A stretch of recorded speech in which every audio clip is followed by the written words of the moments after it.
Saya ada masalah ni. Time bangun je sama ada air mani keluar. Apa hukum kalau saya solat subuh qada masa duha? Sebab nak mandi wajib, bimbang mak saya akan sok. Dia bukan. Agak batu buruk pelik-pelik sama ni. Dia ni pagi-pagi keluar air mani sama kalau bangun tidur. Terlebih power dia panggil. Terlebih power. Jadi dia ni tak mau mandi junub.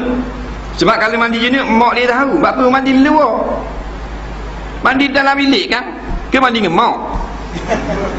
Ke niat kuat? Kena mandi ya. Tu baru dah betul. Mandi lama pun. Mandi junub ni sama macam kita mandi biasa.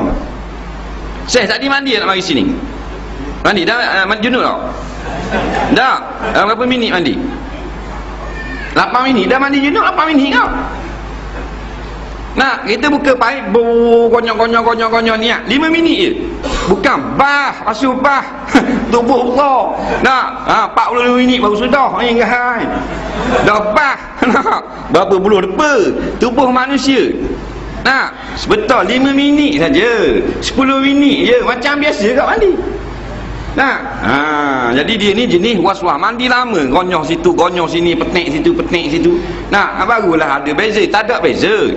Semuanya mandi biasa pun air kita perata tubuh kau, cuma tak ada niat akad hadas.